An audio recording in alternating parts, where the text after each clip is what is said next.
Hey, it's Jack from Jack Gately Real Estate and the Online Real Estate Academy. I wanted to do a tutorial today about why and actually how, step by step, I do these monthly market updates. And yeah, so this is basically going to be for current agents or soon-to-be agents. How are these market updates done and why should you do it? So let's jump right into the chalkboard. Okay, so you probably heard me say not that long ago that with these commission lawsuits and changes that are coming, that it's going to be probably a much better idea to kind of up your game. What do the kids say? Level up. To level up your marketing to sellers. And I think having a monthly market update is the start or something that you can add on to do that for. That's talking about local data. So, if you're a agent in, Mansfield, we'll just say, being the local expert in what's going on in your market, let's just pick on Mansfield here, is very powerful and in a number of different ways. So let's talk about that and why. Because just as a reminder, there are boatloads of people out there that are telling you, whether it's your broker or your mortgage guy, telling you what's going on in the marketplace. But every one of those persons has their own spin as to why they're saying that. It might be better to actually have the real data so that you know what's actually going on. See what I'm saying here? So who are the audience members for the market updates that I do? Now, I do two of them. I do a statewide one and a Plymouth one where I live in Plymouth. So these are all the same, but basically more utility comes from the Plymouth one in terms of getting local listings, which I think is what the audience of this particular video is. How do I get more local listings?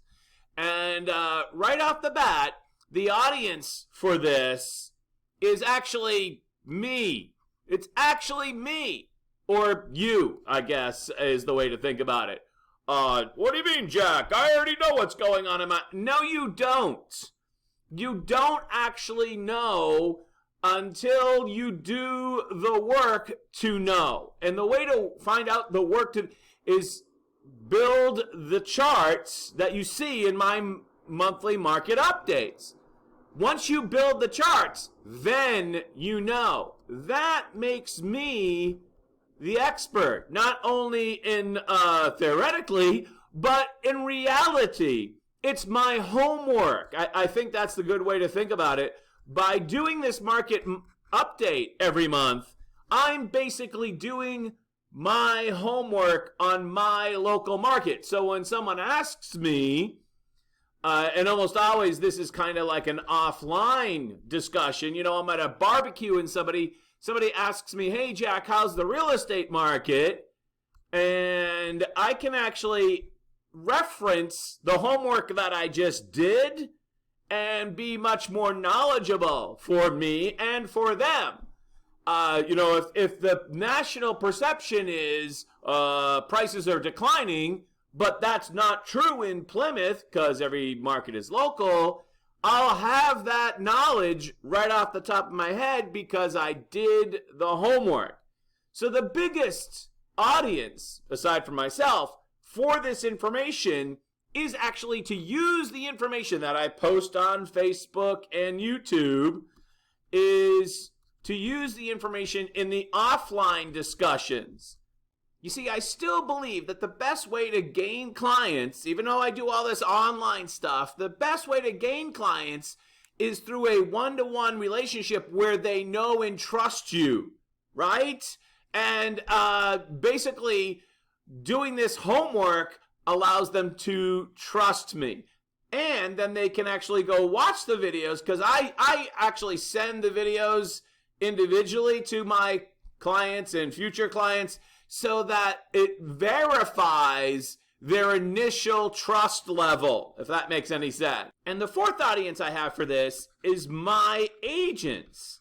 So if you're a broker at an agency, why you're not doing this, especially if you work at an independent brokerage, I don't know. So, my agents are statewide, so that's why especially I do the statewide update. Plus, I want to know myself.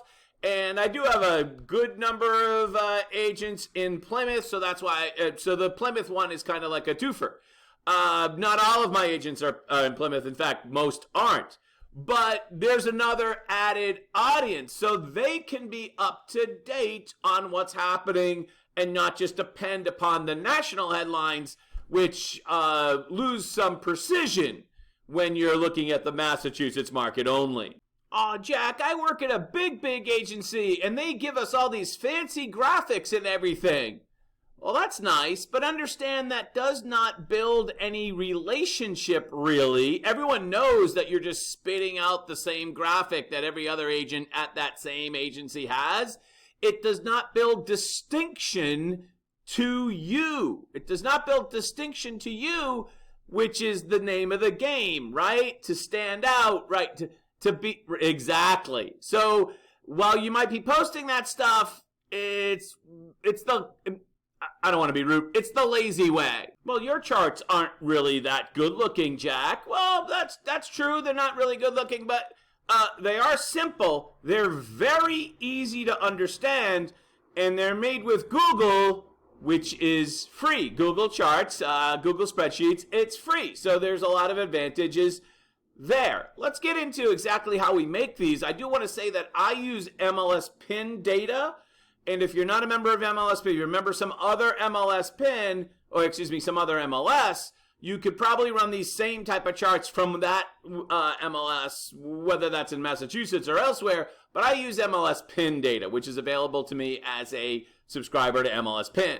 Now, the way I do it is not written in stone if you want to do it differently, but basically I create 6 charts on Google Sheets from 3 MLS Pin reports. So I'm going to get the average sales price, I'm going to get the days to offer, the sold numbers, pending sales, which I've just recently added, the original price to sales price ratio, that tells you whether or not things are going for above market, right, above list price, and the on-market first of the month number, which I found is the easiest way to kind of judge inventory using the MLS Pin data. Your MLS Pin or your MLS might be different. And when you dump this into a database like this or Google Sheets like this, it's not very pretty, but just a quick note, you're going to have to go back and do, say, like 18 to 24. You want some history on your graph, of course. So if it was me, I would do it for the most recent month you started, plus maybe 18 or 20. So there's going to be some grunt work when you start off because you got to collect that back data in order to actually build a graph. And you're going to need to learn how to use Google Sheets or some accompanying software, which I think is super easy and it's also free, in order to insert a chart so that you can build a chart using your data. So I think that's fairly easy. We won't cover that in this particular video, but we will cover how to get the data out of MLS Pin. Let's get into it. So this is the Tools tab on MLS Pin. You want to go to the Tools tab on MLS Pin and select Market Reports. Let's do that. Now, as you can see, I have a list of pre-made reports over here that I've made over the time. But I'm going to go and select my Plymouth on-market snapshot. Plymouth on-market snapshot.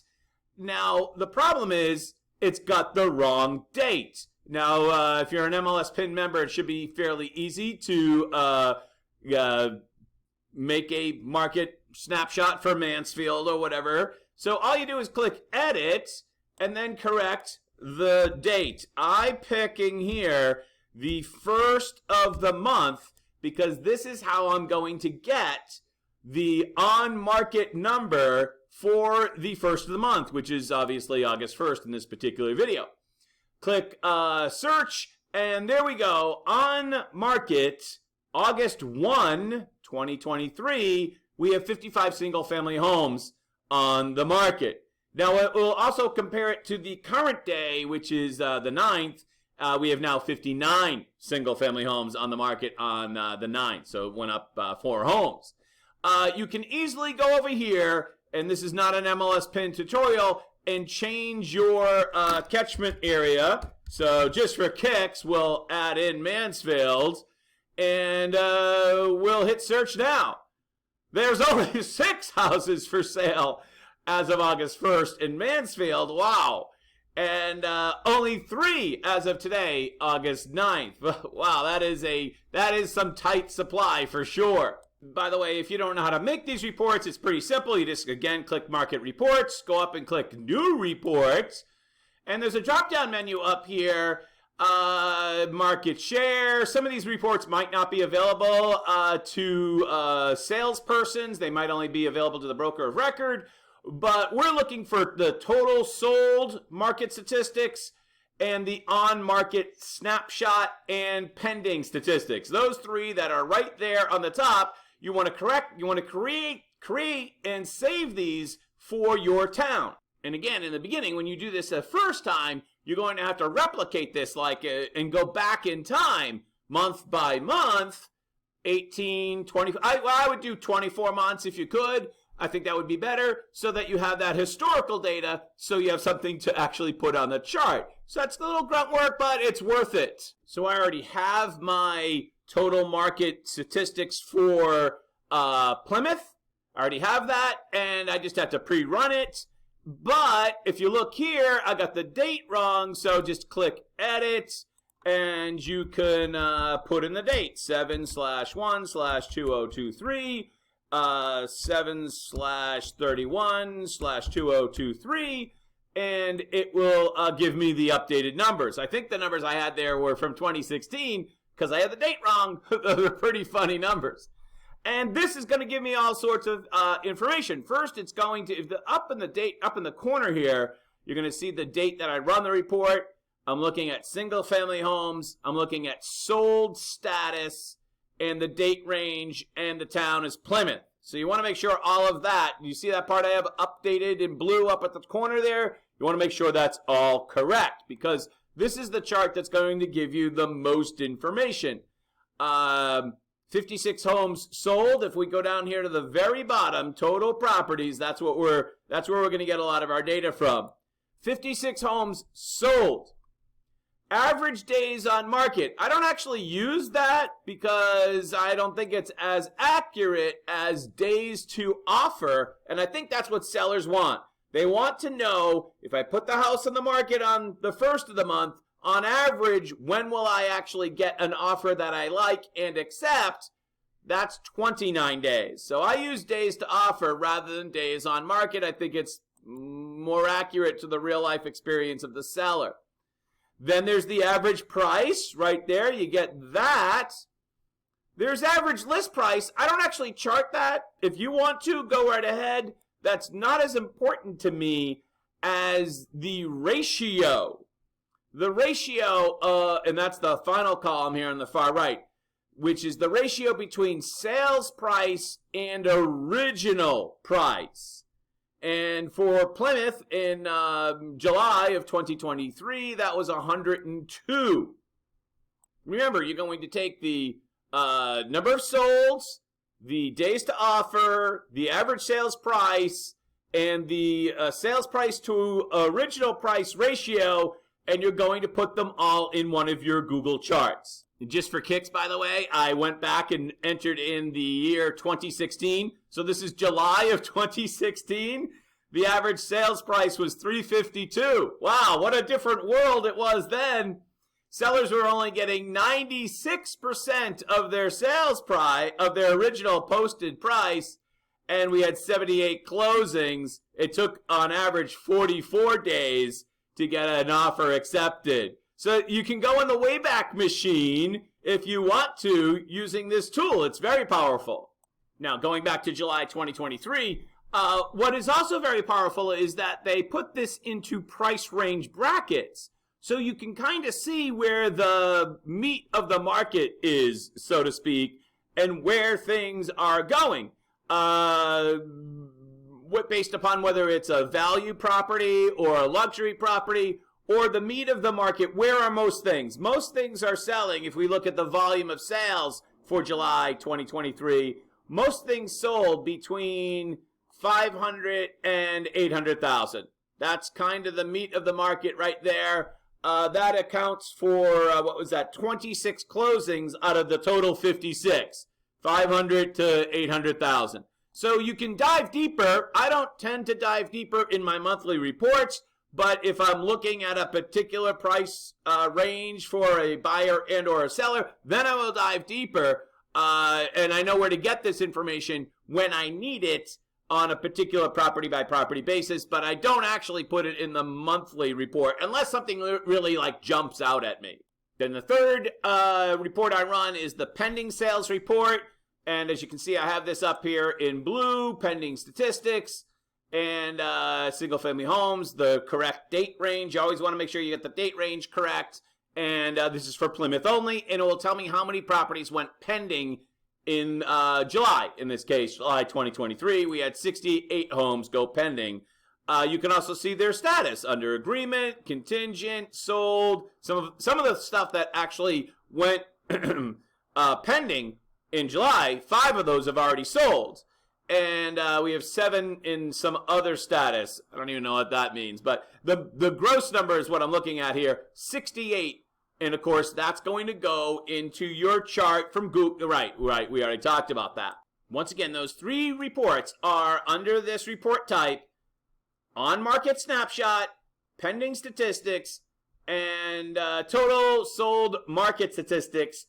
Get the town, Mansfield, or Plymouth, or wherever, and also select the correct date. Please note that if your MLS PIN covers the entire state, but they don't have a 100% monopoly, so if you're doing this for Cape Cod or Berkshire or the islands, I think you're going to have some data integrity issues.